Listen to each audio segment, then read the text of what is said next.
To Monibis Apartments. I'm Globa Choti Meshak.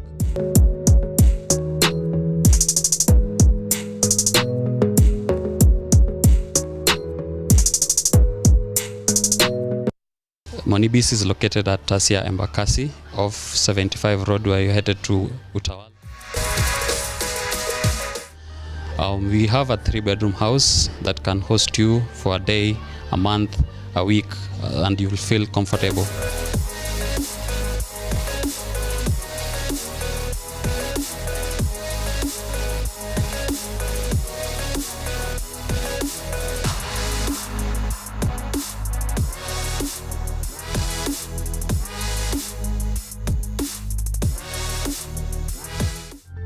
It's easily accessible, and you're most welcome.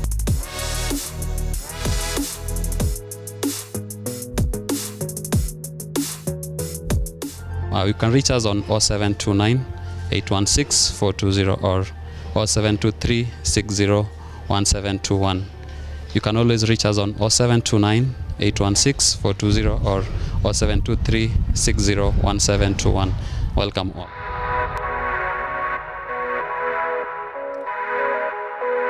Na hao ni wana Monibis Apartments kutoka pale Utawala. Lakini mtazamaji na msikilizaji, karibu tena kwa mara nyingine katika kipindi cha The Morning Brief, ambapo tunakujuza mambo mengi ambayo yametendeka hasa kutoka katika ile nyanja ya kisiasa. Naitwa Masiontita, karibu tuandamane nawe mpaka mwisho.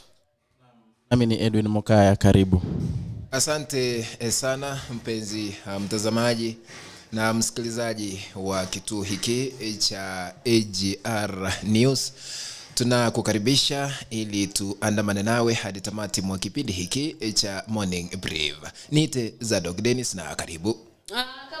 Kabla tujaanza moja kwa moja, kwa kweli hali ya anga maeneo ya umetoka maeneo ambapo tunakaa imekuwa ni kunya tu, manyunyu pale, na wengi wamenijuza kwamba kwingi kuna baridi, kwingi kuna mawingu, kwingi kuna manyunyu, lakini mwisho wa siku ni baraka za Mwenyezi Mungu. Kumbuka kwamba mtazamaji na msikilizaji, tufuatilie kwenye mitandao ya kijamii, Facebook, Twitter, Instagram. Usisahau channel yetu pale YouTube ni @Agr News TV. Unaandika Agr News and then TV, utakuwa unatufuatilia. Na kama sasa hivi mpango ambao tunaendesha wa Morning Brief uko mbashara pale pamoja na ukurasa wetu wa Facebook. Kwa hivyo tufuatilie, bila kusahau channel yetu ya Agr News TV pale on Roku channel.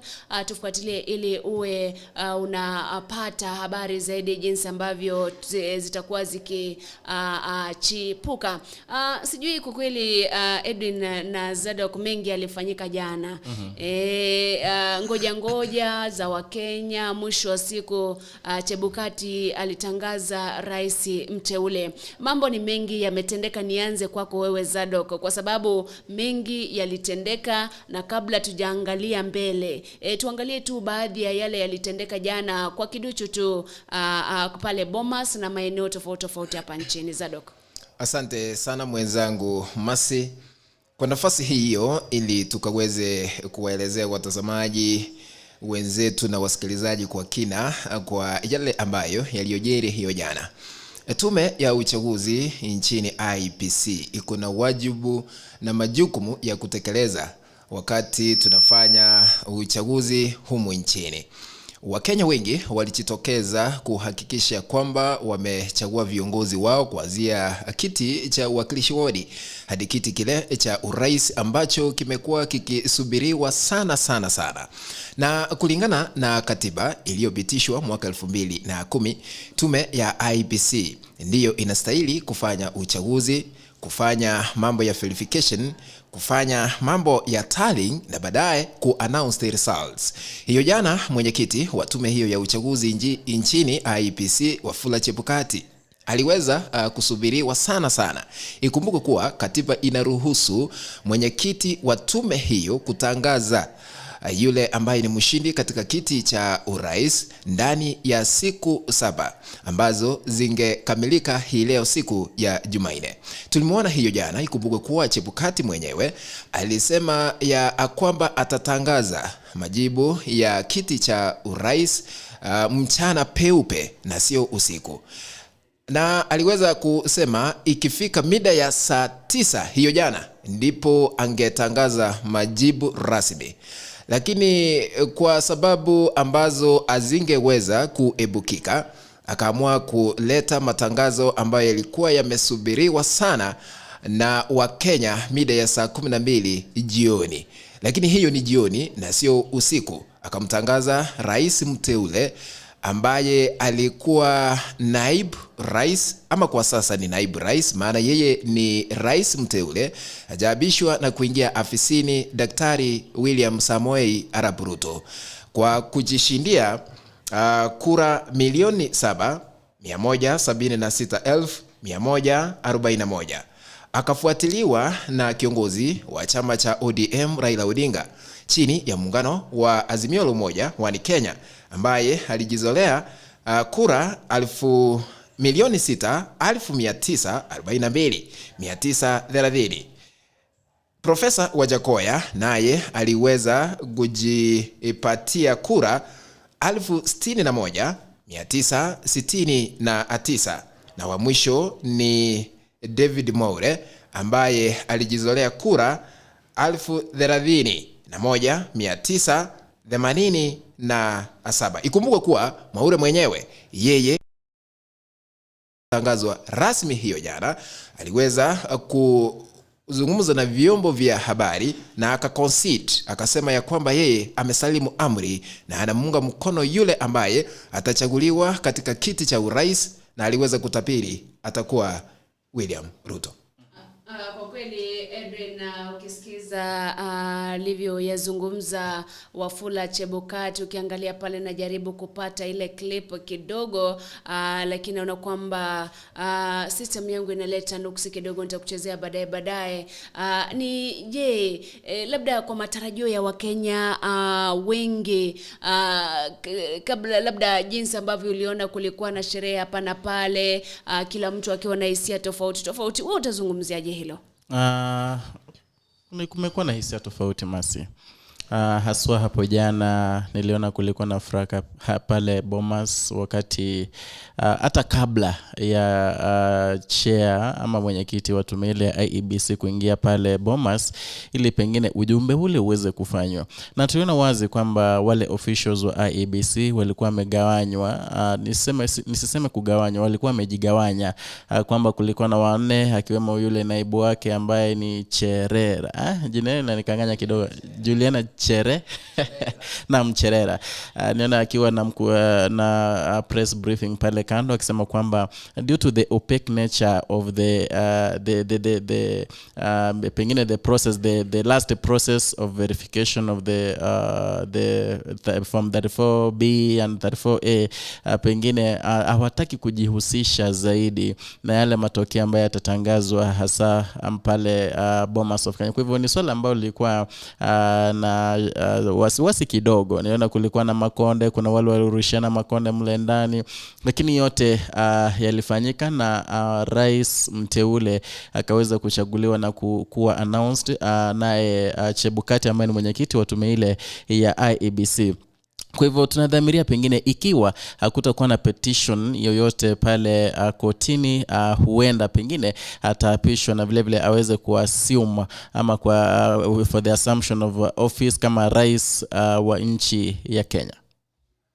Mtazamaji na msikilizaji, bado unajua tumetangulia sana. Kwa sababu mambo mengi yalitendeka.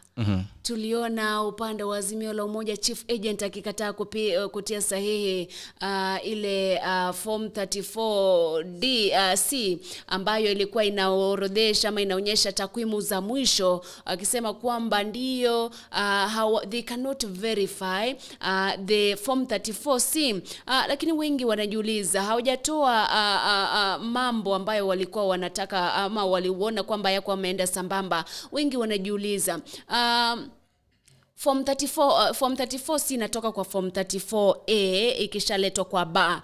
Na remember Chebukati said kwamba if kutakuwa na shida ya form 34C or 34B, and then the final results will be based on form 34A. Form 34A ni hizi ambazo zilikuwa zimewekwa pale awali kwenye mitandao ya kijamii. Anybody could access them.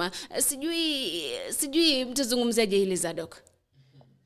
Unajua tume ya IPC vile nilisema hapo awali iko na jukumu ya kutangaza matokeo ya uchaguzi ama kura.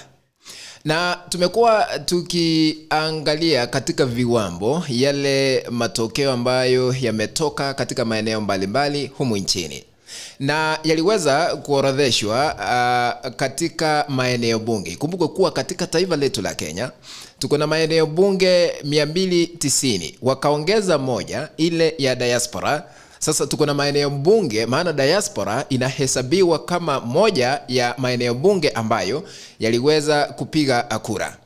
Tumeona matokeo yakibeberushwa katika viwambo vya televisheni ama Bomas of Kenya. Matokeo yalikuwa yanatazamwa na kila mmoja. Lakini wakati kila fomu ilipokuwa inafika katika tume ya IPC katika majengo ya Bomas, makamishena walikuwa wanatangaza rasmi. Wanasema kama ni eneo bunge la Kitutu Chache Kusini, kaunti ya Kisii, valid votes ni hizi. Na Raila Odinga alijizolea kura fulani, na William Ruto hivyo, Wajakoya na David Mwaure. Na hayo yote yaliwezwa kupangwa kulingana na katiba. Lakini mwishowe, ingawa tuliona vyombo vya habari navyo viliweza kupewa jukumu za kuupload yale matokeo ya IPC na kubeberusha kupitia televisheni mbalimbali humu nchini. Lakini ilifika mahali fomu 28 ambazo zilikuwa zinasubiriwa sana ili kila mmoja kujua ni eneo bunge lipi liliweza kupiga kura zaidi kwa nani kuliko mwingine. Hizo ndizo hazikutangazwa, lakini zote ziko katika ile system ya IPC. Yeyote yule ambaye hajaridhika anaenda anatazama matokeo kule. Maana hiyo jana kile ambacho kilikuwa kinasubiriwa ni matokeo rasmi ya urais. Labda kabla tujazungumza zaidi, tumsikize Wafula Chebukati pale akitoa ile announcement yake na vile vile akimtangaza rais, na kuna ile acceptance speech ambayo naye Bryce ambaye sasa hivi ni president elect alitoa pale. Of the votes garnered, and he achieved a number of counties gained with at least 25% of the total valid votes cast is 34 counties.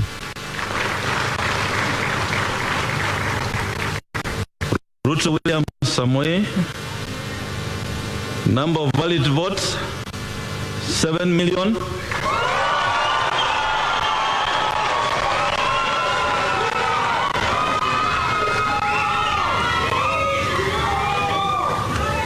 Thank you. 7,176,140.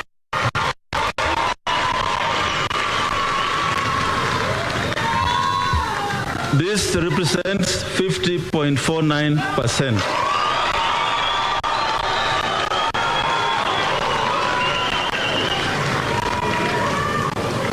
And he achieved the minimum number of 39 counties at 25%. And he achieved the minimum Wahika David Mwaure, number of valid votes in figures 31,987. That represents 0.23%. Number of counties with a minimum of 25%, 0. Wajakoya George Luchiri, 61,969.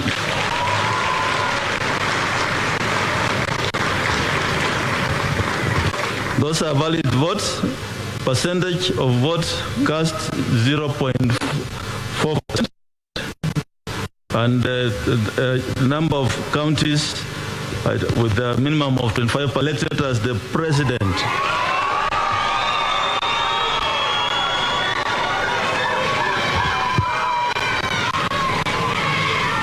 Of the Republic of Kenya under the provisions of Article 130 of the Constitution in the presidential election held on 9th of day of August 2022. And I'll proceed to sign the certificate. Na mtazamaji, ni jinsi mambo yalivyokuwa pale kwenye ukumbi wa Bomas wakati ambapo Wafula Chebukati ambaye ni mwenyekiti wa ile tume ya IEBC alimtangaza rais mteule William Ruto, akizungumza mambo mengi pale. Ukimsikiza pale awali alikuwa anazungumza kuhusiana na intimidation, kuhusiana na arrest of IEBC officials, akisema ndio wamejaribu labda tubadilishe matokeo, lakini tumeamua tutabadilisha. Swala ambalo linadileta kwa lile swala ambalo Edwin alizungumza kuhusiana na Juliana Cherera, Justus Nyang'aya, kina wale makamishina wanne ambao walienda wakakuwa na separate briefing pale katika eneo la Serena.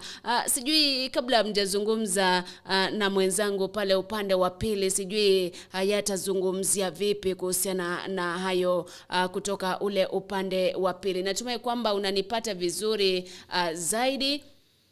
Naam, nakupata vema. Natumai kwamba unanipata vizuri zaidi, sijui unanipata vipi? Nakupata vema. Aha. Ingawa sawa, nimekupata vema. Asante sana. Ningependa tu nizungumzie mambo mawili. Jambo la kwanza, nimesikia mwenzangu Zadok akisema kwamba Wakenya walijitokeza kwa wingi kupiga kura.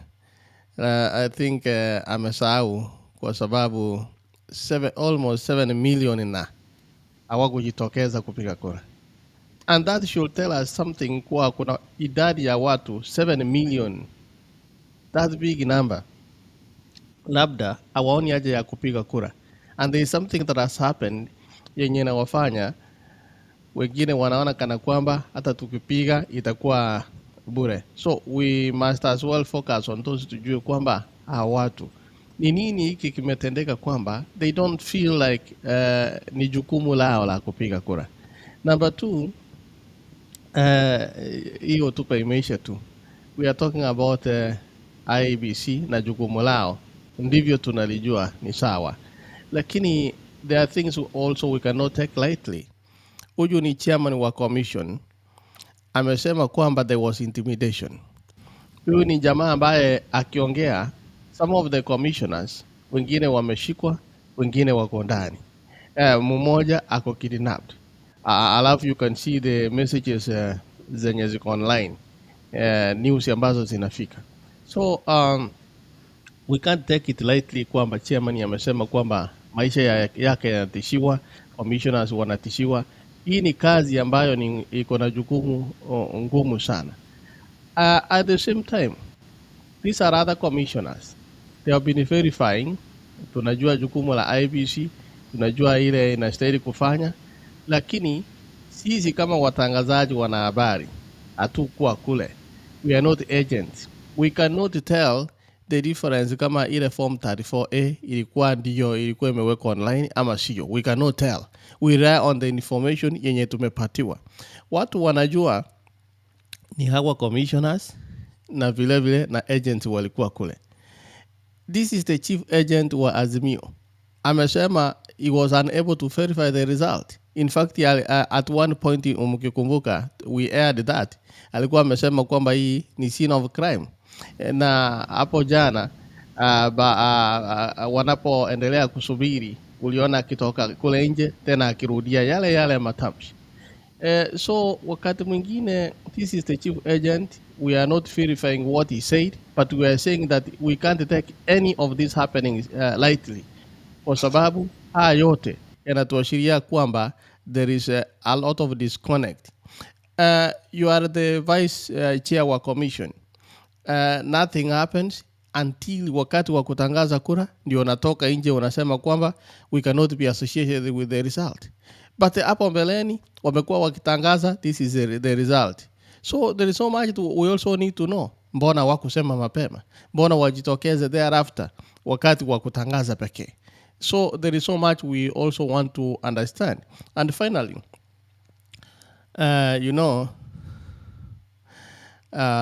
sisi kama Wakenya tutasema kwamba nimesikia wengine wakisema kwamba it is easier tusonge mbele.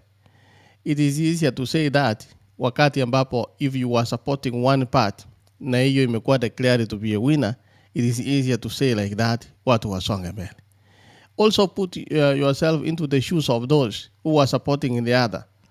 Wao watasikia namna gani wakati unawaambia tusonge mbele?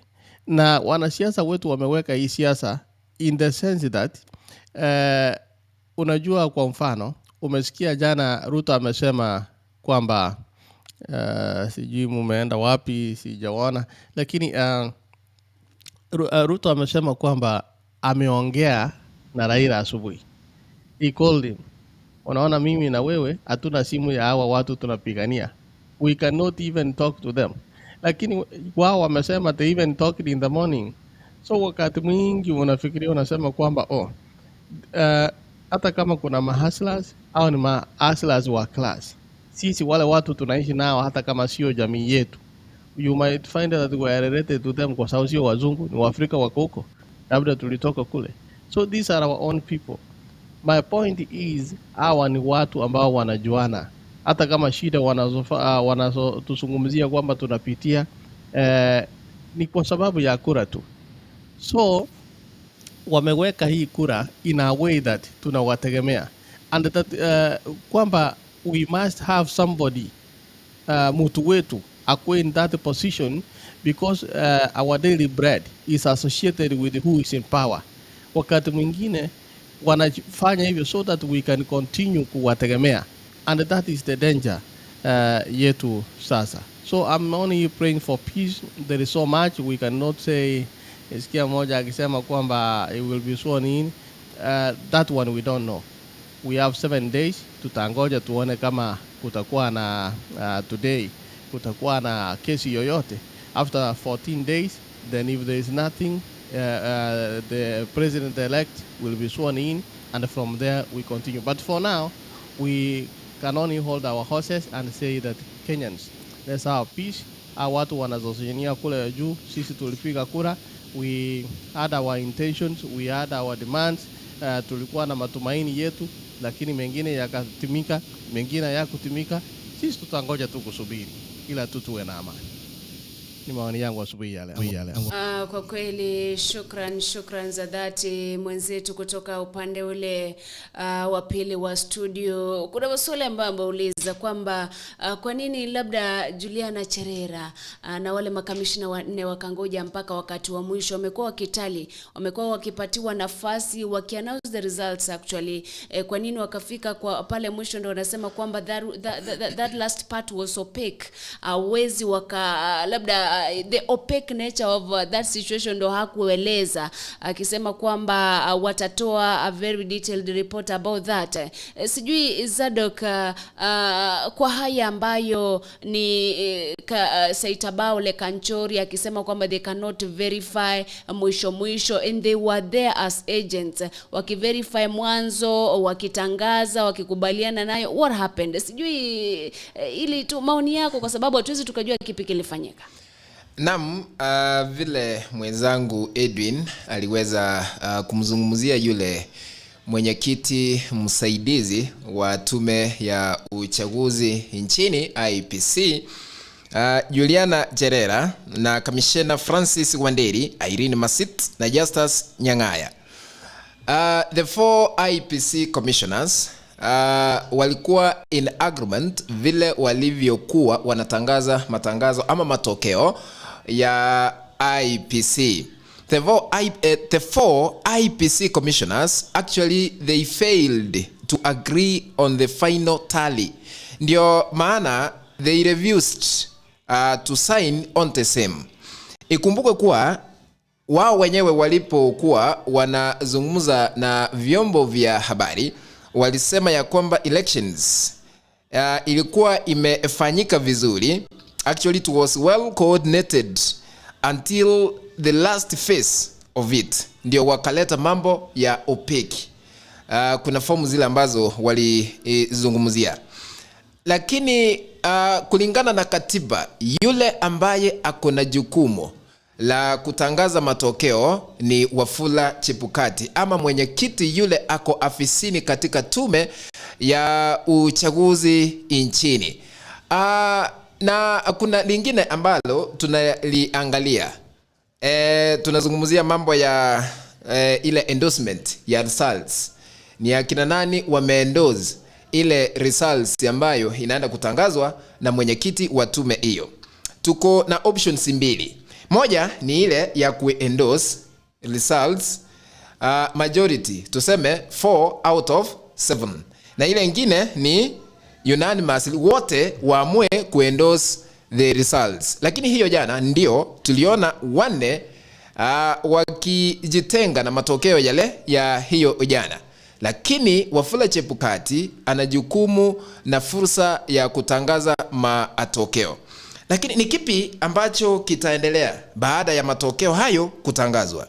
Ikiwa muungano wa Azimio la Umoja wa Kenya Alliance utaenda kotini, tunaenda kuzungumzia hayo baadaye. Sijui kama Edwin una lingine la kuongezea?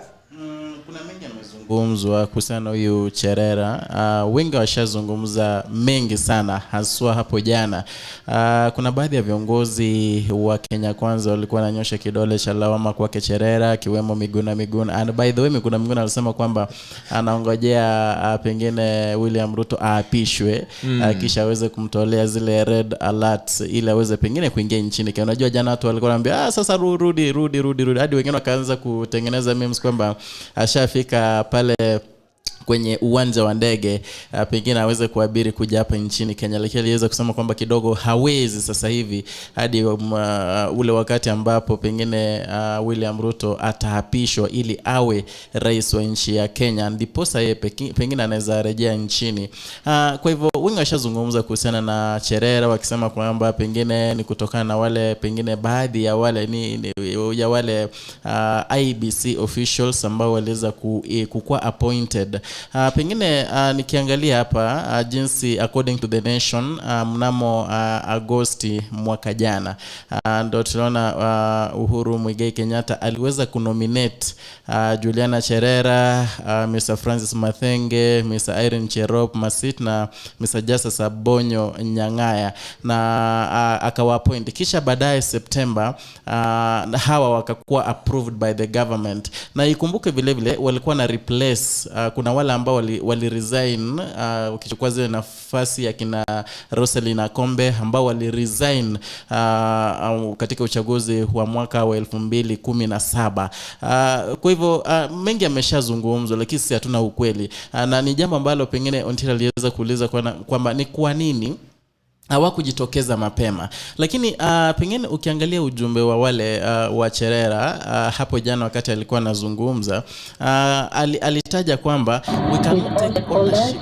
of the results that that will be announced because of the opaque nature of how the last phase has been handled. So ukiangalia hapo pengine they were talking about the last phase, so meaning the first hizo phase za kwanza they were okay with them, lakini zile za mwisho pengine it was opaque, they were not allowed to know what happened in the last phase. So pengine that is the reason why wakaona kwamba no, they will not take that ownership. Wakajitokeza wakaenda pale Serena Hotel wakatoa ile speech yao wakisema kwamba they walisema kwamba they'll give a detailed statement concerning what transpired pale pengine Bomas katika ule pengine niseme ile kazi ya kutali kuverify zile kura ambazo zilikuwa zimepiga, na vile vile kuangalia zile forms za 34A pamoja na 34B. Kwa kweli ukizungumzia bado swala hili wengi wamekuwa wakijiuliza, je, huenda the disconnect ambayo tumeona between the commissioners kulo kutelewana kukakuwa ground for basis of a case pale Supreme Court, ni swala ambalo hatutajibu kwa sababu wale ambao ni wajuzi wa mambo ya kisheria, kila mtu anainterpret sheria kivyake. Lakini swala iwapo kutakuwa na kesi, hilo litaamuliwa na mahakama pale, labda kama itakuwa ground of the nullification of the elections maybe, but we cannot talk about that because kila mtu sisi si wanasheria, sisi ni wanahabari, lengo letu ni kukujuza, lakini we'll be watching the space tuone mambo yatafanyikaje, especially coming with the disconnect ama kutoelewana ama kutosikizana kuhusiana na ile awamu ya mwisho yale matokeo. Lakini mtazamaji pia na msikilizaji, kumbuka kwamba pale awali before the results were announced, kulikuwa na mgogoro pale, tuliona baadhi ya vifimbo vikipita pale, tukiangalia pale mbashara. Vile vile tuliona Chebukati mwenyewe alisema kwamba kuna maafisa wake wa IBC makamishna ambao waliumia, tukaona ole damu lekina akibebwa juu na mapolisi. Sijui mwisho wa siku, as a democratic country, as people, the leaders who are there, they understand the law. Ni vizuri kweli resort to violence pale Bomas, kwa sababu they know kwamba kuna njia za kisheria ambazo wanafaa kufuata iwapo hawajaridhika na matokeo. Zadok, unajua nirejelee, kuna mwenzangu ambaye amezungumza na sisi kutoka ughaibuni. 2017 wale ambao walijitokeza kupiga kura walikuwa 80% kulingana na IBC. Lakini mwaka huu wa 2022 wale ambao walijitokeza kulingana na mwenyekiti wa IBC ni 65%. Inamaanisha kuna wengine ambao hawakupiga kura. Lakini wale ambao waliweza kuwa registered by IBC, they are 22 million. Lakini ukiongeza kulingana na yale matokeo ambayo yalitolewa hiyo jana, ukiongeza ya William Ruto na Raila Odinga, Wajakoya na Moure, inakuletea 14.2. Lakini kuna zingine zile ambazo zilitupiliwa mbali, ambazo zile ziliaripika. So tuseme ni more than 14 million. Wale ambao hawakupiga kura ni wachache ikilinganishwa na wale ambao walijitokeza kupiga kura. Lakini asilimia iwezi kuwa 100%. 2017 ilikuwa 80% na saa hii iko 65%. Inamaanisha nini? Wale ambao hawakuenda katika vituo, kabla nirejelee swali lako, wanasherekea matokeo, Edwin kwanza alafu Masi, wanasherekea matokeo. Wale ambao hawakujitokeza kuenda katika vituo kupiga kura, wao wako wapi? Na wamekuwa wakisubiria, wakitazama televisheni kuona Chebukati anamuannounce yupi katika kiti cha urais. Saa hii kulingana na wewe, wanafurahia ama wanasherekea ama wameridhika na matokeo? Zadok, jambo la kwanza najiuliza ni kwamba mbona watu wengi hawakujitokeza pengine kupiga kura. Jambo la kwanza tungezungumzia ni kwamba na tulishazungumzia kwenye meza hii tukasema kwamba huenda tume ya IEBC haikufanya mengi zaidi jinsi inavyofaa.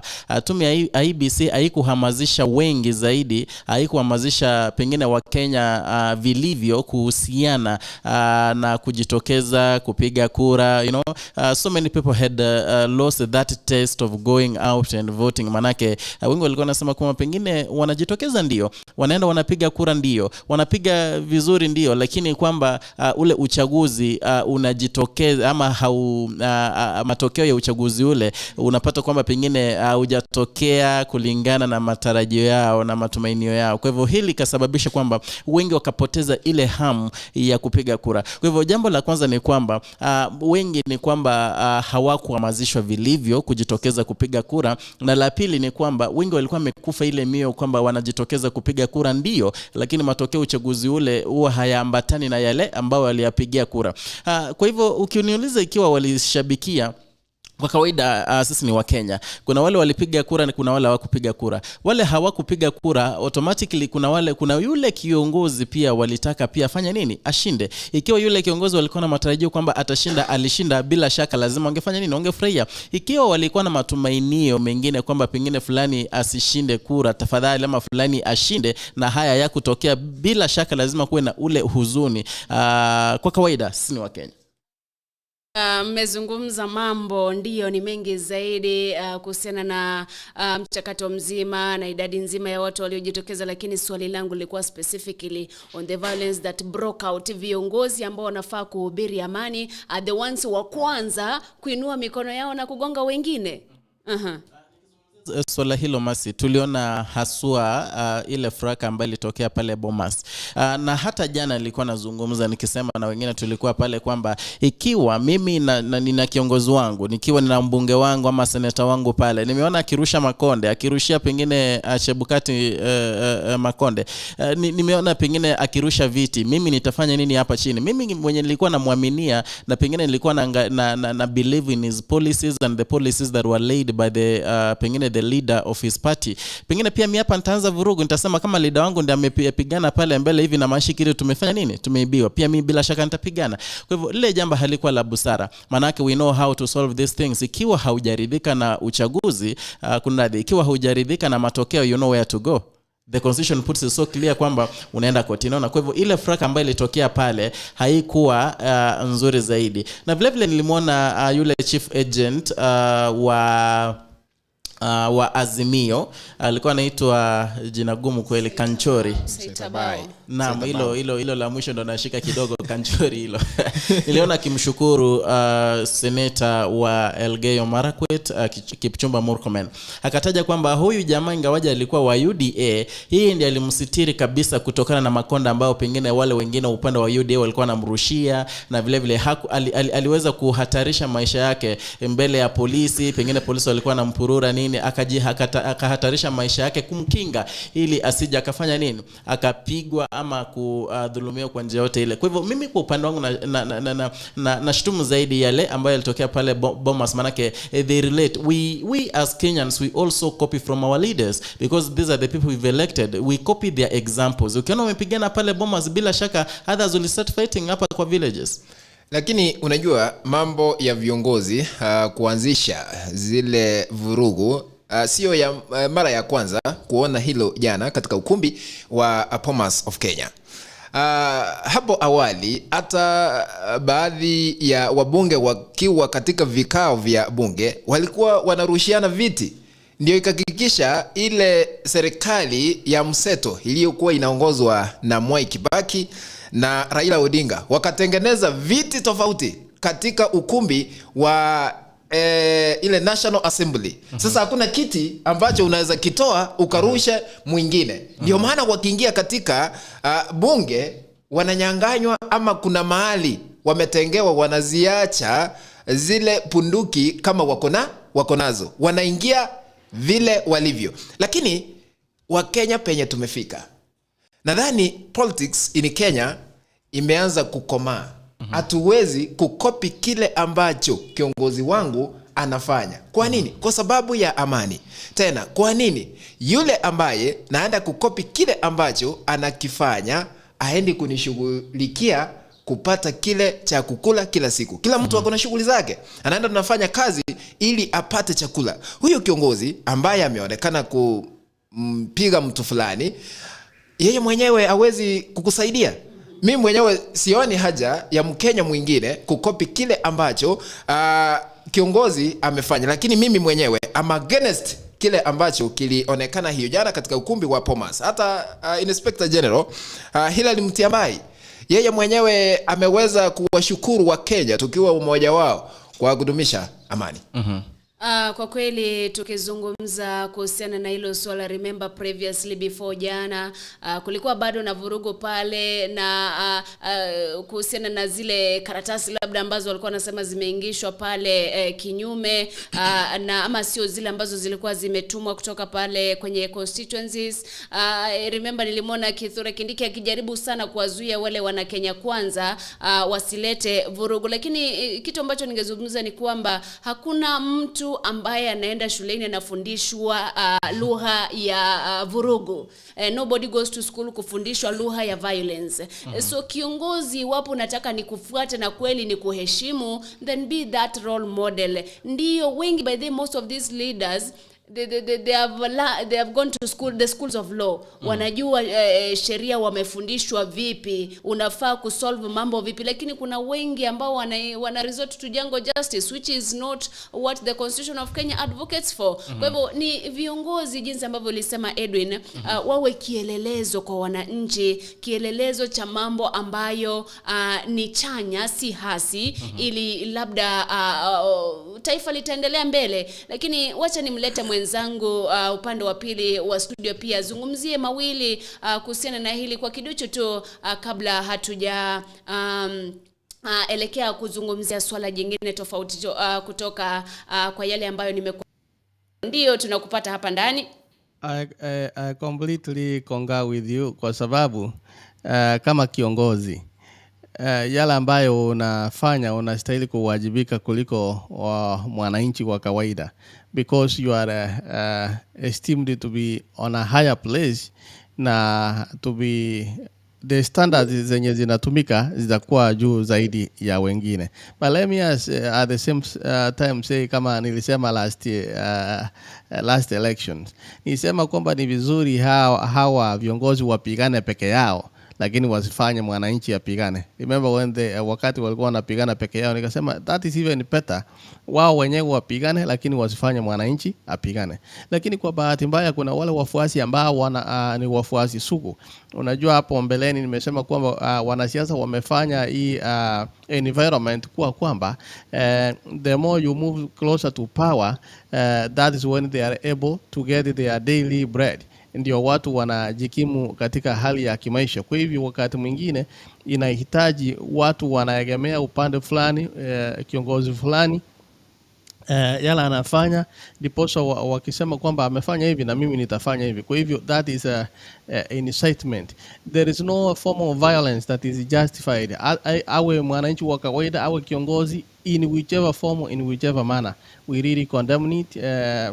Yule ni kiongozi ambaye amechaguliwa tena na anajua hali ya kusuluhisha mambo. Kwa hivyo that is a commission that is independent. Ukichukua wajibu kama kiongozi wa kuchapa ama kupiga, you are unable to control your emotions. That's why sasa unaona hao viongozi wote vile saa zingine unafikiria kwamba Wajakoya alikuwa anasema that they need to suspend the constitution kidogo because there are things that don't make sense.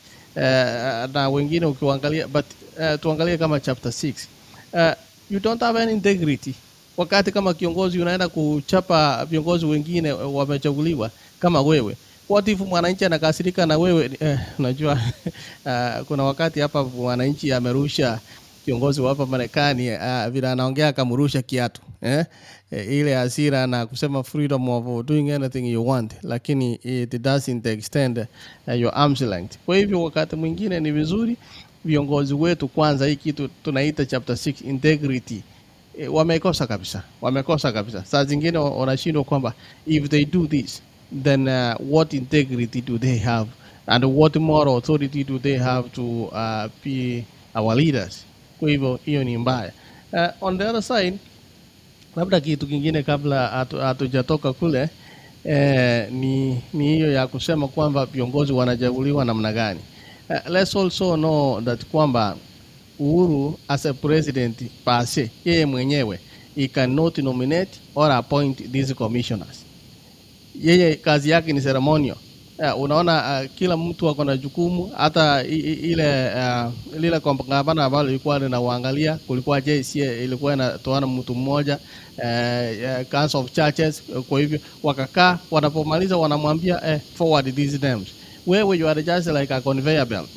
Saa zingine watu wakisema kwamba aliwachagua kwa appoint, is as if yeye as a person aliwa appoint.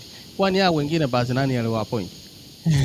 So at times lazima tujitenge na siasa na tujue kwamba kuna mambo ambayo yanafurahisha wanasiasa, lakini kama mwananchi wa kawaida lazima tujue kwamba hata hao ambao wanapiga kelele hao wenyewe wamepita the same process. Kwa hivyo we cannot take side tuseme kwamba labda rais amewachagua hivi karibuni last year so that they can fill the other places ndipo wakuje kumtetea, na hiyo itakuwa ni wrong information. Kwa hivyo wa Kenya tumakinike kwamba there is a process yenye inachagua watu, lakini kama vile tuliuliza, nimesoma I think it was page ya K24, walikuwa anapeana masharti na mambo mengine, wakasema that we have made sure that we have improved the standards and that we say as a fact as commissioners we have done a good job. Lakini akaendelea kusema but there are some things that need to be put out there. As you can see, the four of us are here and not at the formats where the result is going to be announced. Alafu akasema kwamba we therefore anasema the opaque nature of how this phase have been handled. Kwa hivyo kusema kwamba tunajua ni jukumu la chair kutangaza the result, tunajua hilo kila Mkenya anajua, lakini kila hatujui ni kwamba okay, we know there were more than 200 attempts to hack the system on Friday because it was plain, it was ilikuwa kwa magazeti local media yote, na even some commissioners walisema yes it was true, there were attempts. Lakini sasa kitu tunastahili kujua sasa, are those attempts zilifanywa, did they penetrate to the system, did they change anything? Watuambie kwamba from 34A tuliona hapa na ile ilikuwa online labda ni tofauti, watuambie so that we can know. Lakini they cannot just say that opaqueness. Now they need to come out clear. So kama Mkenya wa kawaida tunaambiwa kwamba mambo tumeyasikia, sisi hatujui. Sasa tungoje tuone kama wataenda court tujue zaidi ndio tujue. But Mkenya wa kawaida endelea na kazi yako ya kila siku. Ni watu wanapigiana simu, wanaelewana, tulifanya jukumu yetu, tuombe tuwe na amani. Asante sana kwa hilo swala, na by the way amezungumzia swala ambalo ilesi kuhusiana na the hacking claims za zile portal ama ile portal ya IEBC. Remember there was those claims, lakini the IEBC CEO Marjan Hussein Marjani akasema kwamba ndio kumekuwa na attempts, lakini tulikuwa tumesecure hii website vizuri zaidi, kwa hivyo hamna mtu ambaye amehaki system. It's the same thing that Saitabao Ole Kanchori said kwamba jana akizungumza kuhusiana na verification akaongeza kwamba systems zilikuwa penetrated, systems zilikuwa hacked, but so far hatuna information. You only have information from one side kwamba zilikuwa penetrated. Hajatuonyesha matokeo yalibadilishwa vipi, because wale ambao waliweka matokeo ya kwanza wapo yangebadilishwa watu wangejua, na huu pande mwingine bado wanakana kwamba kukuwa na penetration of the servers ama ile website ya IEBC. Kwa hivyo hili swala la hacking ni swala ambalo lilianza before even zile vurugu ambazo zilishuhudiwa pale katika ukumbi wa Boma. Sijui kwenu mtalizungumziaje tu kabla hatujaenda kwenye jambo jingine tofauti. Tunajua kwamba Kanchori, hiyo jina lingine inanikanganya kidogo. Huyo the chief agent wa Azimio, ngawaje ndio alisema kwamba kulikuwa na malalamishi, ndio alisema kwamba pengine the system was hacked and it was penetrated. Lakini 4 days ago tuliona the CEO Marjan Hussein akitaja akisema kwamba their system is hack proof. Akasema kwamba pengine nitanukuu yale aliyataja, akisema kwamba there is disinformation spreading that the results portal has been compromised. We would like to assure the country that nothing like that has happened. We anticipated that people will try to hack our systems and put in place measures to secure it on all levels. Kwa hivyo wakataja kwamba ndio, so unajua haya ni mazungumzo mawili. The other side anasema kwamba the system was hacked. IEBC CEO anasema ndio, there were attempts of hacking the system system, but their system it is hack proof na kuna mtu anaweza penetrate. So it in as much as the attempts zenye walifanya zilikuwa nyingi sana, but no one penetrated. So atujui ukweli, who says the truth? Tunaamini nani kwa hao wawili, IEBC ama the chief agent wa Azimio? Najua tulikuwa tunatumia manual register na matangazo yalikuwa yanatolewa manually. Ikumbuke kuwa mwenyekiti wa tume wakati ule tume ya IPC ilikuwa ndipo ikakuja ikatengenezwa. Wakati wa Kivuitu tulikuwa tunafanya uchaguzi manually, lakini wakaona ni vizuri tulete mambo ya mashine hizo ambazo zimekuwa zikisapotiwa sana na wanasiasa na Wakenya wote kwa ujumla. Saa hii wakati tunatumia mashine hizi tunaambiwa ya kwamba kuna badai kana kwamba ziliweza attempts zilikuwa zina chezewa ili zikaweze tunasema mtandao ulikuwa unadukuliwa, kitu kama hicho kwa Kiswahili Masi. Lakini IPC imesema wale ambao wali attempt hawakuingia kule ndani. Na sasa kama hatukuwa tunaamini manual na saa hii tuko na mashine na imefika mahali hatuamini, Wakenya tupo wapi? Hilo ndio swali. Kwa kweli ni swali ambalo utashangaa utajibu vipi, lakini kumbuka kwamba system zote za kupiga kura, remember the Supreme Court ilikuwa na mambo yake mwaka 2017, lakini tuyaache hayo. Baada ya rais mteule kutangazwa, kulizuka furaha, vifijo, vigelegele katika maeneo tofauti. Ulitazama hasa katika eneo la bonde la Ufa, huko kwake Sugoi, Eldoret, Uasin Gishu, pia na baadhi ya maeneo katika Mlima Kenya. Watu walijitokeza wakimshukuru Mungu, wakisema asante kwa electorate, hayo kabla sijui nimpe mwenzangu kutoka ule upande wa pili azungumze mwanzo kabisa kabla sijawapa hapa studioni nafasi. Labda ningependa tu kuna jambo moja kuna eko kidogo kabla tuelekee kwa jambo hilo. Kumbuka tulikuwa tumepitia mambo mengi kabisa until we resolved as a country that kwa sababu ya hayo mambo ambayo tunapitia we must move away from manual tuingie kwa electronic, ndio PVR ikakuja.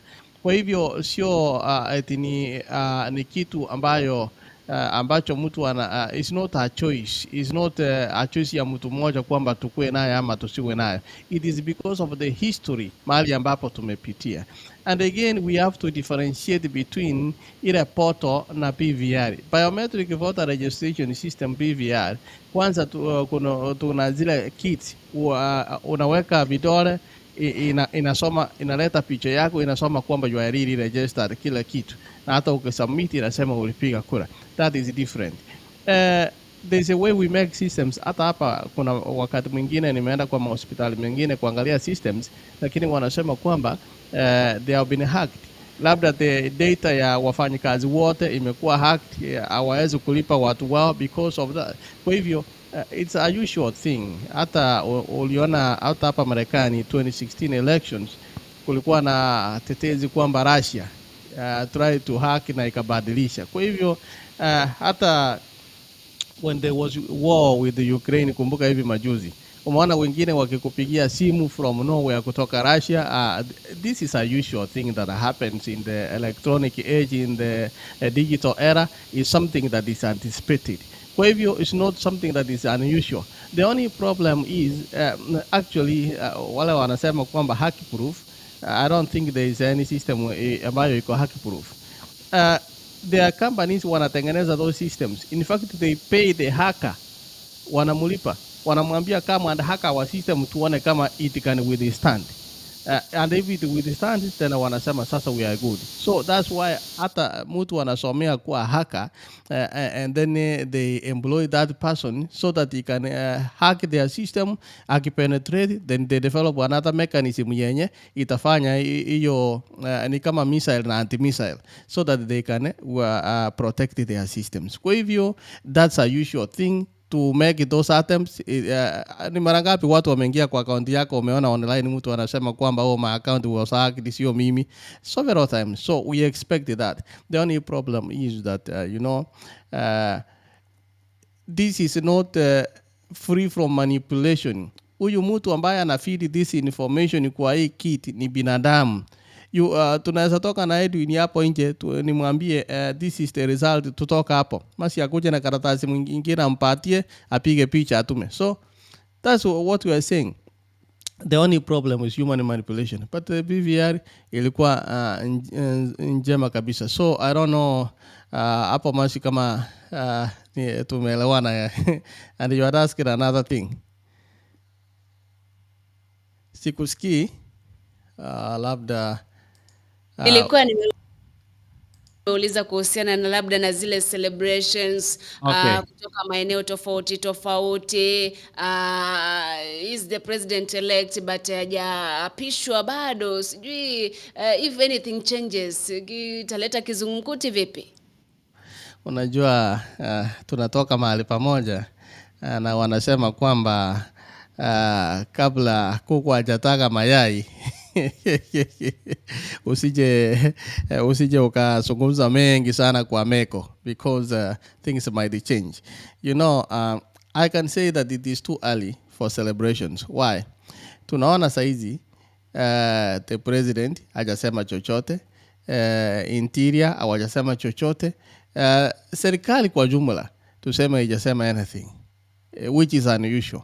So we cannot just assume kwamba kila jambo liko shwari to ignore kwamba mambo ni kawaida au hawana kitu cha kusema, so tunangojea tu swearing in. No, we anticipate a lot, maybe court processes or anything. Labda kama itakuwa, mimi nikisema kwamba ingekuwa heri kama kiongozi mteule angengoja aweze kuwekewa hiyo mikono, so that the proper handing over is done, then the celebrations may come. Sasa unajua, what if the commissioners have a case? What if the other party wako na case, and in the worst case scenario iende Supreme Court waseme kwa sababu ya hii and this rudia uchaguzi? So celebrations itakuwa namna gani? So I think it's too early. Na kuna tetezi, unajua watu wengine wanasema hapa, let me say it is, wanasiasa they are capable of doing anything at the cost of maintaining their fame. Kuna jamaa wengine wanasema kwamba watu walilipwa ndio wakuja kusherehekea, and you know, ni maoni ya mtu, sio maoni yangu. But I want to be open minded kwamba inawezekana, because ya ni wanasiasa wanaweza lipa waseme kwamba let's celebrate, kila mtu aone kwamba we are celebrating. You know, the politicians can do anything. So at this time unaweza sema kwamba sisi we can just hold our horses, na kama ingekuwa vema, kama ile busara tunasema Mungu anapeana katika uongozi, kiongozi wa busara angesubiri tu angoje. And one more word, nilisoma there's something Pulare aliandika. In fact, I don't know if I wrote that thing. Pulare aliandika something, but I just wanted to read the first line. Nilishia hapo kitambo. Okay, akasema hivi: maturity is required at this moment in time. Those that are celebrating with excitement, please be mindful of the ones that are hurting deeply. This is when magnanimity should be in your heart. Don't mock. And anasema pastors, this is the time to heal the land and not posting scriptures out of context to demonize others. Unasikia huo ujumbe? I think that is the mood we should be having right now. Wengine wana hati, wanafurahia, wanasema tulishinda, na mwingine wanasema Mungu ni nani? Kwani watu wengine unajua let's also be mindful. Na we also sisi ni Wakristo, but we don't demonize wale ambao sio Wakristo, kwa sababu that is a discrimination. We cannot discriminate kwa sababu sisi tunaenda kanisani, sisi tuna Mungu, wala ambao labda hata kama wengine ni wachawi, hata they have their right to do. We don't agree, but they have their right and we cannot discriminate them. Kwa hivyo kwa maoni yangu, it is too early to celebrate. Angehold his horses, angoje. If they will be swearing in after that, then things can continue from there. I thought for the day, do you think our viongozi yeyote ambaye atakuwa sworn in, hata deputy vile amekuwa elect yawe sworn in, do you think the first 100 days we as mwananchi will be see agenda? That's a question for thought. Kweli mtazamaji na msikilizaji, wakati ambapo mwenzetu kutoka ule upande wa pili wa studio anazungumza yale, lakini let's agree to disagree. Let's agree kwamba all Kenyans know who the president-elect is. Worldwide, they know who the president-elect is. It's good to celebrate. But what next after the celebration? Now that is the question. Na ningependa nikupatie mwenzangu Zadok, what next after the celebration? What are the scenarios ambazo tunaweza tukaziona before iwapo ataapishwa kwa haraka tu kwa sababu ya muda? Asante sana, lakini unajua ni vigumu sana kusimamisha Mkenya yule ambaye alimuunga mkono William Ruto katika uchaguzi uliofanyika tarehe 9 mwezi wa 8 mwaka huu. Baada ya yeye kutangazwa, anaweza kusherekea matokeo yale. Hata kuna uwezekano wala ambao walipigia upande huu mwingine wakisherekea, kwa sababu kila mmoja alikuwa na subira ya kumuona yule rais mteule ni yupi. Ikiwa ametangazwa na tume ya IEBC, alafu Wakenya wote watulie tuli, hiyo ita create picha ingine mbaya kwa mataifa mengine ama katika taifa letu la Kenya. Lakini kusimamisha celebrations ni vigumu sana. Tukarejelee swali lako nikaweze kuelezea watazamaji wetu ni kipi ambacho kitaendelea baada ya William Ruto kutangazwa kuwa rais mteule humu nchini kama rais wa 5. Muungano wa Azimio la Umoja One Kenya Alliance, muungano ambao ulijizolea kura 6,942,930, ikiwa hawataenda kotini kusimamisha uapisho wa rais mteule William Ruto, inamaanisha ya kwamba Jumanne ya kwanza baada ya siku 14 kukamilika, Rais William Ruto ambaye ni mteule kwa sasa ataapishwa rasmi na kuingia afisini na naibu wake Rigathi Gachagua na kuunda serikali ya 5 humu nchini. Na kuanzia hiyo jana, ikiwa muungano wa Azimio la Umoja One Kenya Alliance wataenda kotini, wameruhusiwa kikatiba ambayo ilipitishwa mwaka 2010, kuanzia hiyo jana kwa siku 7, ndani ya siku 7 hadi siku ya Jumatatu saa 8 mchana wafikishe kesi yao mahakamani. Na hiyo inamaanisha William Ruto ambaye ni rais mteule hataapishwa ikifika tarehe 30 mwezi huu. Na koti itachukua siku 14 kufanya uchunguzi na kufanya yale ambayo yanafanyika katika koti yoyote humu nchini. Mawakili watapata kazi ya wale ambao defend William Ruto ama kutangazwa kwa William Ruto. Wengine watatoka katika tume ya IEBC na wengine watatoka katika muungano wa Azimio la Umoja One Kenya Alliance. Sasa hayo yote yatafanyika kwa majuma mawili. Sasa decisions ziko mbili katika mahakama. Ikaweze kusema uchaguzi ulikuwa wa halali. Ikisema uchaguzi ulikuwa wa halali, itachukua siku 7 pekee. Jumanne ya kwanza baada ya siku 7, rais mteule William Ruto ataapishwa rasmi kama rais wa 5 katika taifa la Kenya. Na kuna option ingine ya mahakama, inaweza kuamua tukaweze kurudia hesabu za kura ambazo zilipiwa. Na hiyo inamaanisha baada ya recount kufanyika, tutaona nani atatangazwa kuwa mshindi. Na baada ya hapo, baada ya siku 7 pia, yule ambaye atakuwa mshindi atatangazwa na kuingia afisini kama rais wa 5.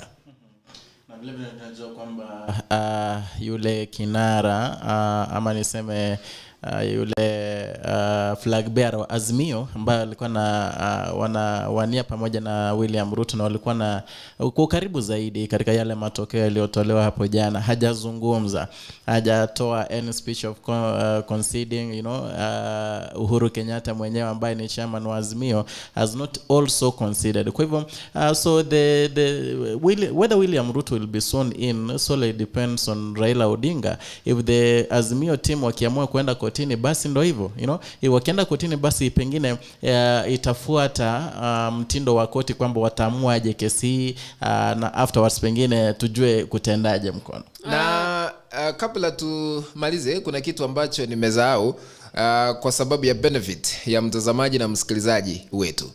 Ikiwa mahakama itaamua tukaweze kurudia uchaguzi, itatuchukua Wakenya siku 60 ili turudie uchaguzi. Masi.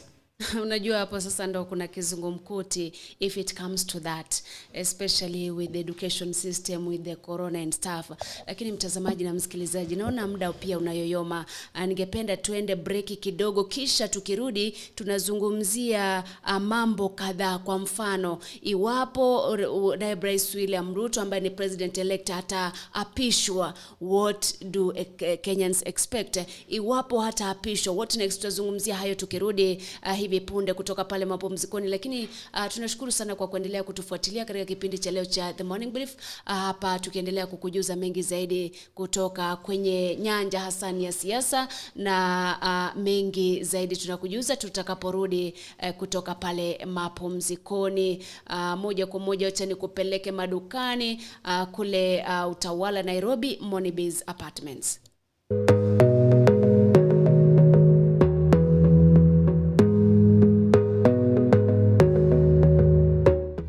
Welcome to Moneybiz Apartments. I'm Globa Choti Meshak.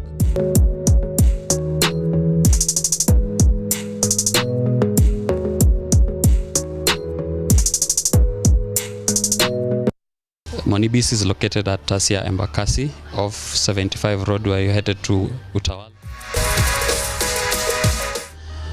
We have a 3-bedroom house that can host you for a day, a month, a week, and you will feel comfortable.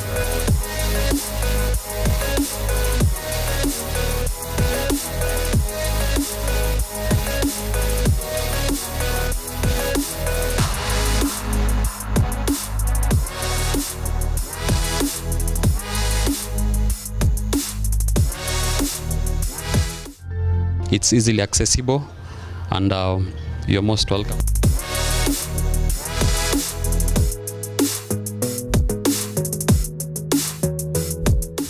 You can reach us on 0729 816 420 or 0723 60 1721.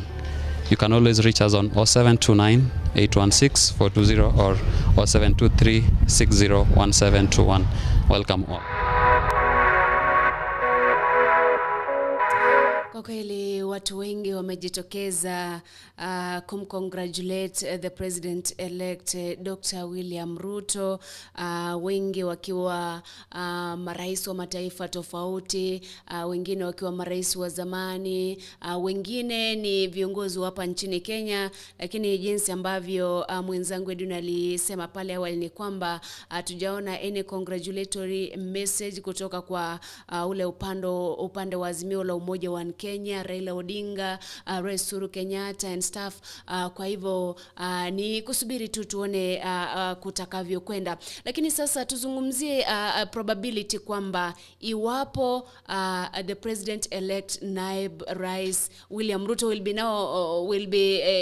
will take the oath, what happens, especially wakati tunazungumza kuhusiana na ile power sharing deal, kuzungumzia kuhusiana na ile yale makubaliano kuhusiana na kuletwa kwa kura kwenye kikapu cha Kenya Kwanza. Zadok, labda kwa kiduchu tu, kwa sababu ni nafasi nyingi ambazo walikuwa promise. Remember, Sonko was the latest kid to the party ambaye pia alikuwa amekupromisiwa mambo tofauti kwa haraka tu. Asante sana. Na unajua yeyote yule anaingia mamlakani ni shangwe, shamra na furaha na buraha kwa kila aina kwa yule ambaye ataingia afisini, maana ataunda serikali. Ikiwa William Ruto ataunda serikali kama rais wa 5 baada ya kuapishwa na akaweze kutoa mamlaka ama kuwa na mamlaka ya kuwa rais humu nchini, kuna maelewano ama mikataba ambayo walikuwa wakiandikiana na baadhi ya viongozi ambao waliingia katika muungano ule wa Kenya Kwanza. Kwanza ikumbuke kuwa tulikuwa tunaongojea sana earthquake ambayo ililetwa na Musalia Mudavadi, maana hakuna yeyote ambaye alitabiri ataingia katika muungano wa Kenya Kwanza. Hiyo ndio inaitwa earthquake baada ya yeye kujiunga katika muungano ule wa Kenya Kwanza. Wakati ule aliingia katika muungano wa Kenya Kwanza, aliingia pamoja na Moses Wetangula ambaye ni seneta katika kaunti ya Bungoma na amekuwa kihudumu kama seneta wa kaunti ya Bungoma kupitia chama cha Ford Kenya. ANC party leader Musalia Mudavadi, kuna mikataba ambayo waliandikiana wakati waliingia katika muungano wa Kenya Kwanza. Ikumbuke kuwa Musalia Mudavadi, ikiwa muungano wa Kenya Kwanza ungetoa ushindi vile tulivyoshuhudia hiyo jana, Musalia Mudavadi ikiwa watafuata yale maelewano, ingawa waliwekewa to deliver 70% from Western region, hiyo ambayo haikuafikiwa vile mkataba ulipokuwa. Ukiangalia Moses Wetangula, yeye katika kaunti ya Bungoma aliweza kudeliver 64% ikilinganishwa na ile ya Musalia Mudavadi. Lakini ikiwa vile walielewana, Musalia Mudavadi alikuwa ameahidiwa kiti cha cabinet premier, yani ni kiti cha kama prime minister, atatengewa na kitaenda kuundwa chini ya usimamizi wa serikali mpya ikiwa William Ruto ataapishwa kama rais. Ford Kenya party leader Moses Wetangula, ingawa amechaguliwa kama seneta katika kaunti ya Bungoma kulingana na ahadi baada ya kuandikiana mkataba na muungano wa Kenya Kwanza, yeye ataenda kuwa speaker katika bunge la kitaifa. Yule ambaye tuliona na yeye akiingia katika muungano wa Kenya Kwanza ni Amason Kingi, ambaye ni aliyekuwa gavana kupitia chama cha PA, naye wakati aliingia katika muungano wa Kenya Kwanza, naye aliweza kuahidiwa kuwa speaker katika bunge la seneti. Tutaona kama hayo yote yatafanyika. Maendeleo Chap party leader ambaye alikuwa gavana wa Machakos kwa miaka 10 sasa, naye aliweza kuahidiwa kiti katika serikali ya muungano wa Kenya Kwanza. Ndio vile Masi amezungumza, amesema ya kwamba aliyekuwa gavana katika kaunti ya Nairobi Mike Sonko, yeye ndiye ameonekana kuwa wa mwisho kuingia katika muungano wa Kenya Kwanza baada ya kunyimwa fursa ya kuwania kiti cha ugavana katika kaunti ya Mombasa baada ya kubinduliwa mamlakani kama gavana. Katika ile sheria haikumruhusu kulingana na katiba na mahakama akaweze kuwania kiti chochote humu nchini, maana aliweza kufanyiwa impeachment na yeye aliweza kupromisiwa ama kuahidiwa positions mbalimbali katika muungano wa Kenya Kwanza. Swali, je, haya yote yatafanyika? Hayo ni baadhi ya yale ambayo waliweza kuahidiwa. Sisi ni kuwa na subira, tuongojee kama yatafanyika.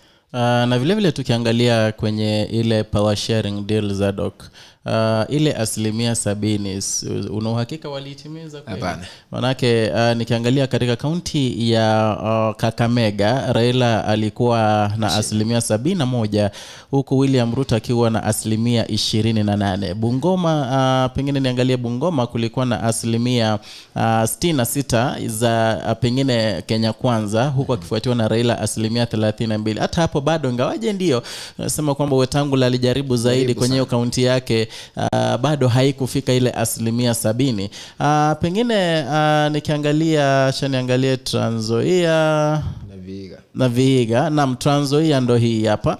Na Trans Nzoia Azimio ilipata 50.47 huku William Ruto akinyakua 49.03. Ukiangalia hapa ni ongezeko saa katika uchaguzi ukilinganisha uchaguzi mwingine, lakini bado ukiangalia ni kwamba haijafika ile 70 ambayo pengine walikuwa wameahidi.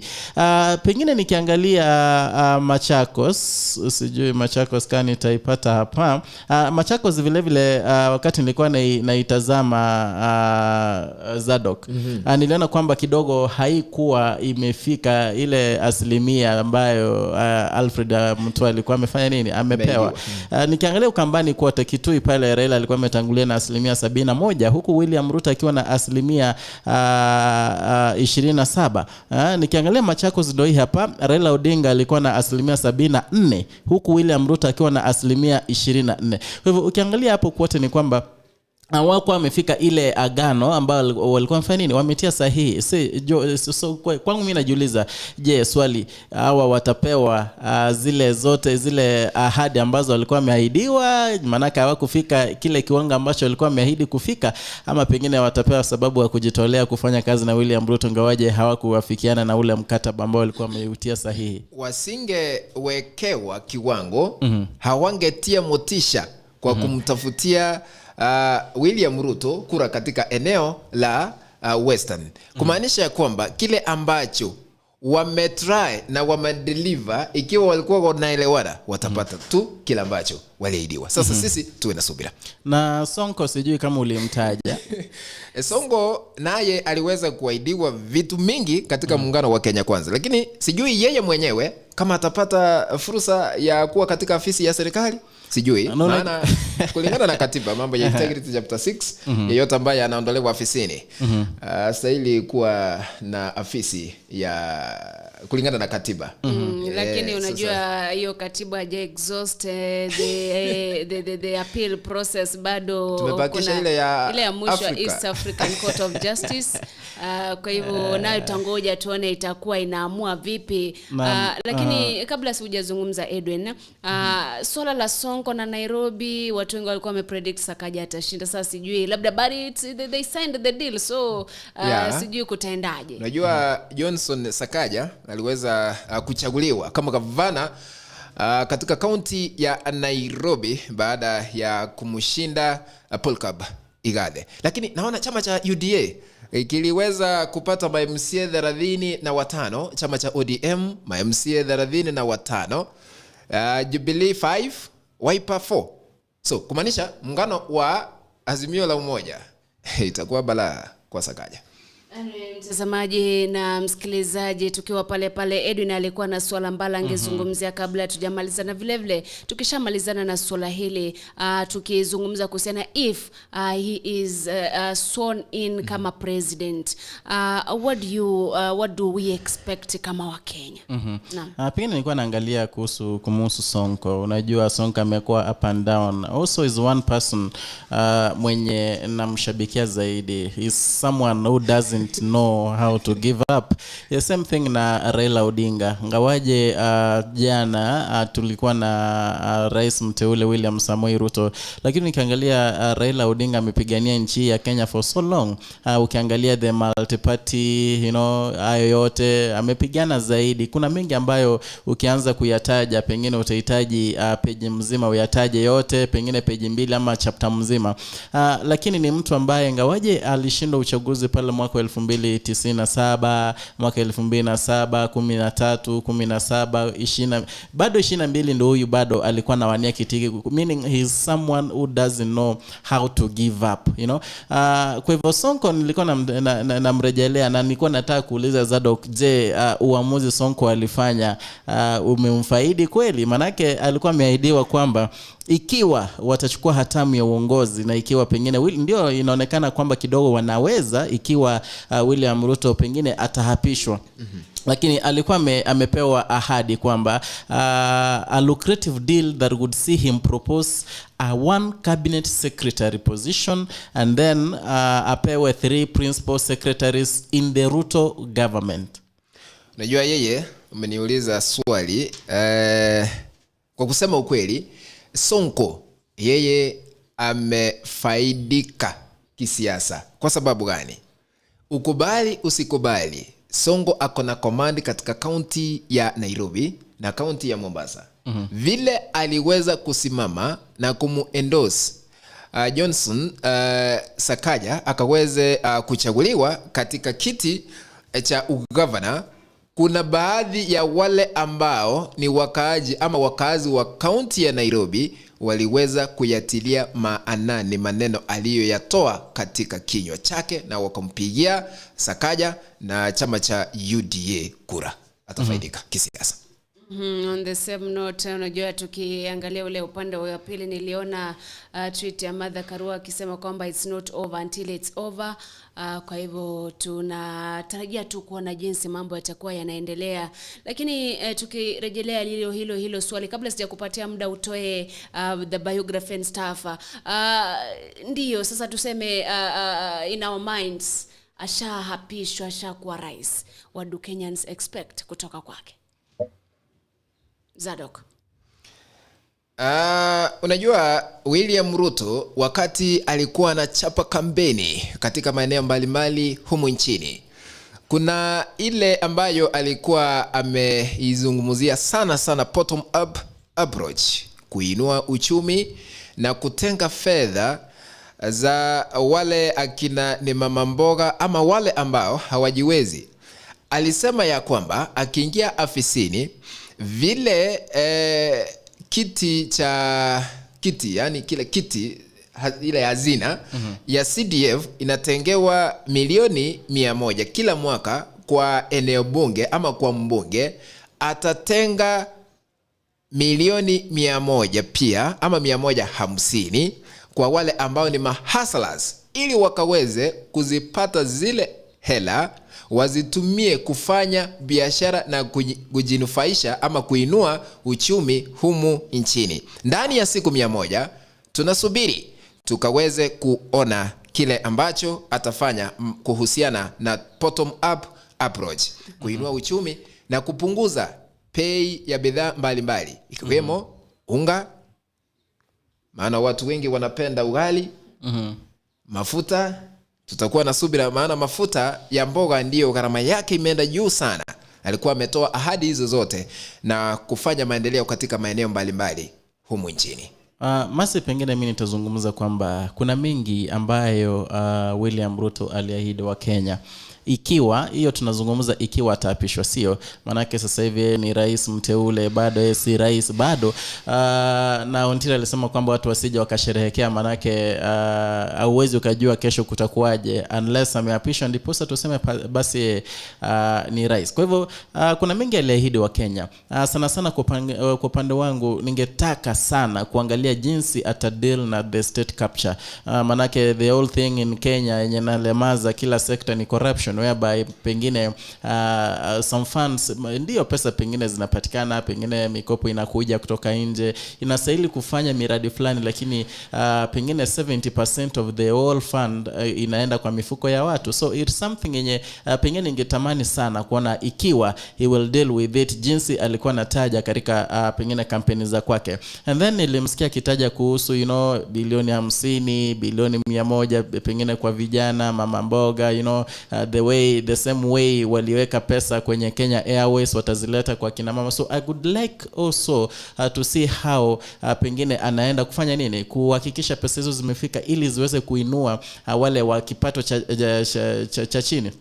And then more essentially tunajua kwamba katika uchaguzi uliofanyika tulikuwa na Wakenya kulingana na IEBC kulikuwa na Wakenya milioni 6 pengine 9 hapo ambao walimpigia Raila Odinga kura. Ikiwa William Ruto ndiye rais, meaning wale 6 walikuwa wamebelieve in the policies of Raila Odinga, watafanywaje? Yeye atawafanyaje? Ataenda kuwatenga? Tushaona vipindi mbalimbali, tushaona mambo mbalimbali yakitokewa by leader anatenga sehemu fulani kwamba hawa hawakunipigia kura. Essentially the Luo Nyanza we know walipiga kura vyema zaidi 90% pale wakimpigia Raila Odinga. William Ruto ingawaje ndio jana katika hotuba yake alisema kwamba his tenure itakuwa transparent and stuff. So we want to see ikiwa ataweza kugawanya rasilimali equally to all parts of the country irrespective of those who voted him in and those who didn't vote for him. Hilo ndo lingine ambalo pengine mimi kama Mkenya ama pengine na Wakenya wengine wanaenda kuangalia zaidi. And also we want to see how power is gonna be shared haswa katika pale serikali kuu, and then how things are going to be run, you know. Amezungumza kwamba atakuwa ni yule rais ambaye atakuwa so transparent, you know, so many things have been watu wamekuwa kinyosha vidole cha lawama katika serikali ambazo zimepita, you know, mambo fulani si wazi. Kwa hivyo huyu ataweka wazi. And then the last thing ni mengi tunaweza yaongelelea Masi, lakini na muda umekimbia kidogo. More essentially ningezungumza kwamba yule ambaye atakuwa opposition, will he also do the work ya opposition, you know. Opposition also inasaidia zaidi kuweka the government on track, kuangalia hiyo pesa mlileta imeenda wapi, hii ndio imetumika, you know. It helps the government to be on the right direction.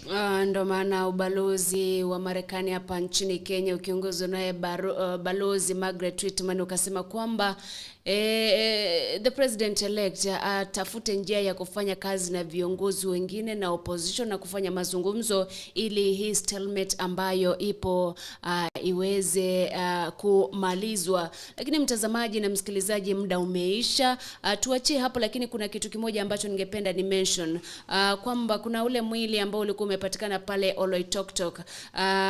Polisi, ripoti ya polisi inasema kwamba yule returning officer wa Embakasi East ambaye alitoweka na baada ya kufanya vipimo vya msimbojeni kutoka kwa dada zake wawili wamegundua kwamba ni yeye. Kwa hivyo ni makiwa kwa familia na uchunguzi sasa hivi unaendelea. Mtazamaji na msikilizaji, kwa yale yote ambayo tulikuwa tumekuandalia, jamani, wacha tuachie hapo. Ila acha tuyazungumzie hayo kwenda kesho. Kabla hujamaliza Masi, namuona Ngugi wa Thiong'o ameweza kuiaga.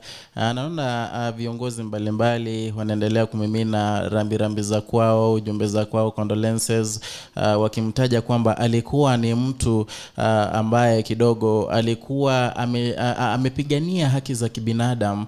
Nimemwona Moses Kunradhi, nimemwona Musalia Mudavadi ambaye ni kinara wa chama cha ANC hapa akimimina sifa kemkem kwake mwenda zake Ngugi wa Thiong'o, akisema kwamba Professor wa Thiong'o is among the bold post-independent intellectuals who boldly stood up to fight for the rights of Kenyans since the 1970s until the time of his death. We owe him and his family a debt of gratitude. Kuna mengi yametokea katika pengine maisha yake Ngugi wa Thiong'o. It needs so much time to talk about Ngugi wa Thiong'o. Mimi personally nimeangalia historia za kwake, pengine wewe mtazamaji umeangalia historia za kwake, lakini tunasema kwamba pengine Mungu aweze pengine kufariji familia na marafiki.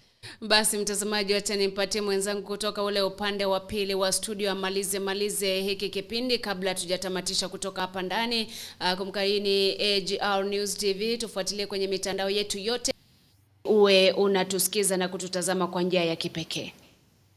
Labda nianzie ila ndugu Edwin amesema, nilikuwa nimeangalia hapo jana nikaangalia the standard, the family dismissed hayo mambo kwamba Ngugi alikufa. Kwa hivyo sasa unajua wakati mwingine watu wanatuchanganya hapa, na actually nipoangalia the standard, I don't know, ni ya jana, no actually ni ya jana, walikuwa wamesema kwamba familia ilisema he is alive and well, na kulingana na kijana wake hayo ndiyo aliyosema. Away from that, let me also say that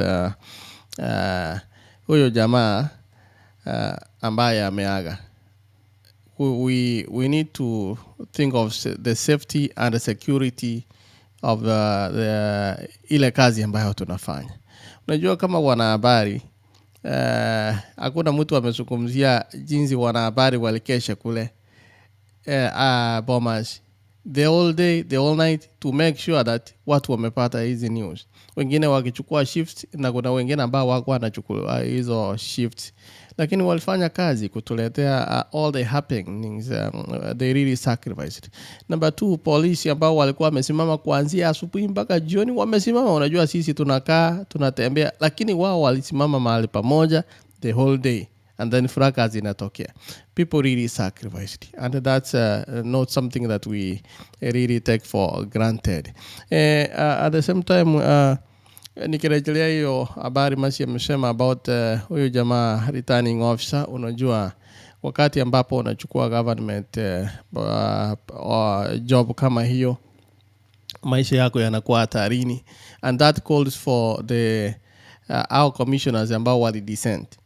We also want to urge that wawekewe security ya kutosha, because you never know what happened. Even Chepkati as a chairman anastahili safety ya kutosha, and what because we don't take anything for granted. Lakini la kuchekesha kidogo ni I don't know if you were adding those figures.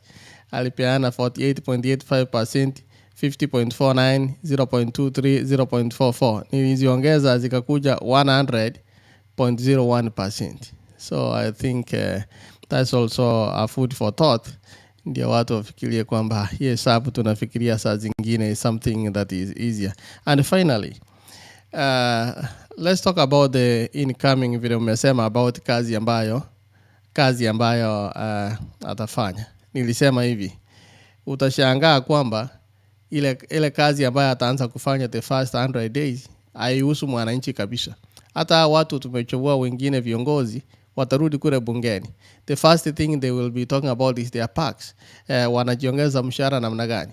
Remember CDF sasa waliambiwa that you cannot oversight something na ujisimamie. So CDF hawana, so they'll be trying to fight to bring it back. Kwa hivyo agenda ya mwananchi wa kawaida iko mbali kuja kufikiwa. So saa zingine ndio nasema tuyajali maisha yetu, at least tulipata county government, let's make sure that they work, kwa sababu tuko karibu nao, huenda zika tusaidia. And therefore hii kitu ya kusema kwamba opposition their work is to check government is a good thing. However, let's also not forget oversight. Kazi oversight ni ya nani? Wabunge sio rubber stamps. Their work is not to be a rubber stamp that ituwekee mtu mmoja that when the opposition hiyo ndio kazi yako. No. Hawa kama ma senators, that is the reason tunawachagua. We didn't choose them waenda kupatiwa hongo, wengine waenda kupatiwa 10,000 kwa msala huko msalani ndio they can be yes men. No. So hiyo kazi ya oversight, that's why tunachagua those senators. That's why the parliament kazi yake is an independent body.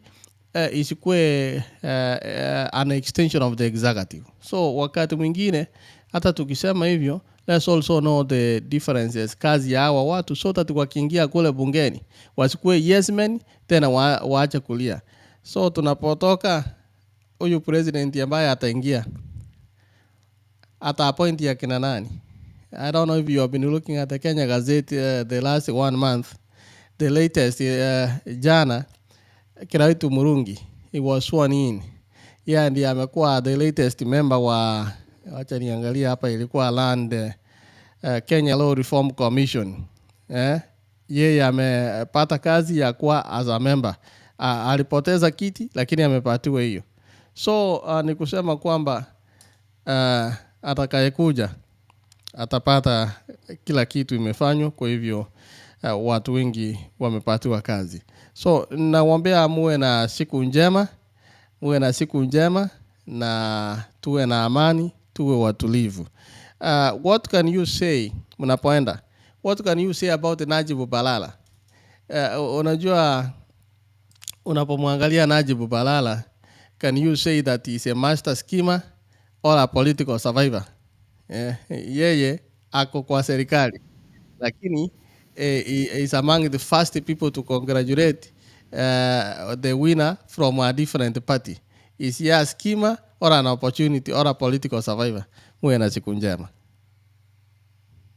Asante sana kwa yale ambayo umezungumza pale. Kwa kweli ya Najib Balala tuyaachie Najib Balala, lakini tulivyosema ni kwamba tukubaliane.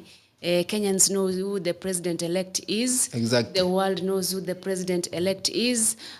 Ingine wacha tuwache zile institutions that are mandated to carry out whatever they carry out, alafu tutajua mambo yatakavyokwenda. Lakini thank you so much for staying tuned in kwa The Morning Brief.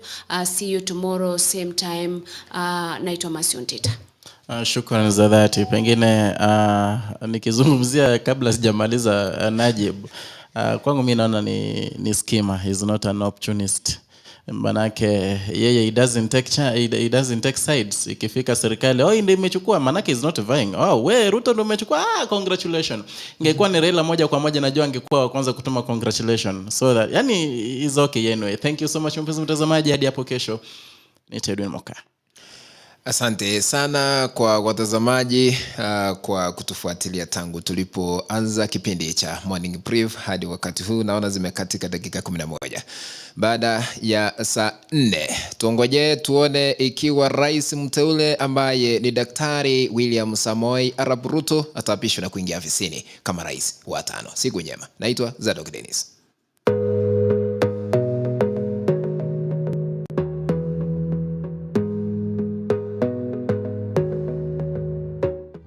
Welcome to Monibis Apartments. I'm Globa Choti Meshak.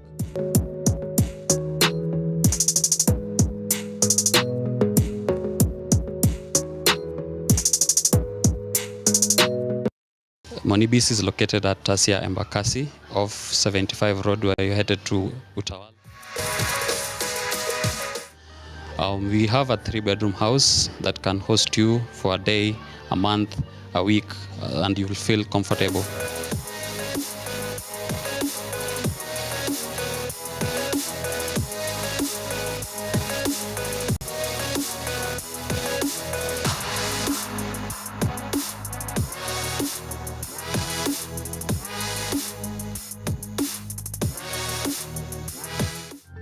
It's easily accessible, and you're most welcome.